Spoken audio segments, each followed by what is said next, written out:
एक गांव में एक किसान रहता था। किसान बूढ़ा था किंतु उसकी पत्नी जवान थी। उसकी नज़र हमेशा पुरुषों पर रहती थी। एक दिन एक ठग ने उस औरत को अकेले ही घर से जाते हुए देखा। ठग ने उस औरत का पीछा किया। जब वह औरत एकांत जगह पर पहुंच गई तो ठग उसके पास आया और बोला कि मेरी पत्नी का देहांत हो चुका है और मैं आपको बहुत पसंद करता हूँ। आप मेरे साथ चलिए, मैं आपको अपनी पत्नी बनाकर रखूँगा। औरत बोली, यदि ऐसी बात है तो मैं आपके साथ चलने के लिए तैयार हूँ, क्योंकि मेरा पति बूढ़ा हो चुका है और वह चलने फिरने के लायक भी नहीं है। उसके पास अत्यधिक धन है।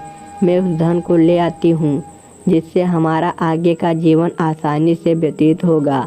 ठग ने कहा, ठीक है, कल सुबह के समय तुम इसी स्थान पर आ जाना, फिर हम यहाँ से आगे साथ चलेंगे। औरत अपने घर आ गई और अपने पति के सोने का इंतजार करने लगी। जब उसका पति सो गया तो उसने सारा धन और सारे गहने सभी को एक पोटली में बांध लिया और प्रातःकाल उसी स्थान पर पहुंच गई जहां पर उसकी मुलाकात ठग से हुई थी। ठग पहले से ही उसके इंतजार में खड़ा था। एक दूसरे को देखकर वो दोनों बहुत खुश हुए। दोनों ने उस स्थान से आगे की यात्रा एक साथ प्रारंभ की। गांव से काफ़ी दूर चलने के बाद रास्ते में एक गहरी नदी आई।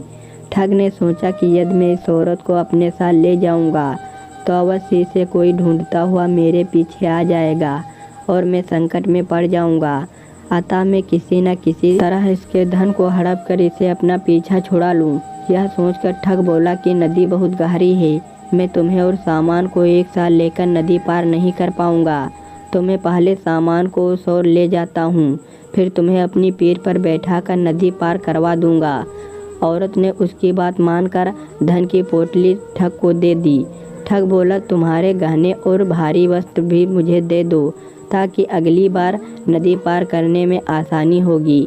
औरत ने ऐसा ही किया जैसा ठग ने कहा। ठग सारा सामान लेकर नदी के उस पार चला गया और वापस नहीं आया। औरत अपने कर्मों के कारण कहीं की नहीं रही। दोस्तों, कहानी का मतलब यह है कि हमें अपने हित के लिए गलत मार्ग नहीं अपनाना चाहिए और बिना सोचे विचारे कोई कदम नहीं उठाना चाहिए। कहानी अच्छी लगी हो दोस्तों तो लाइक और सब्सक्राइब करिए।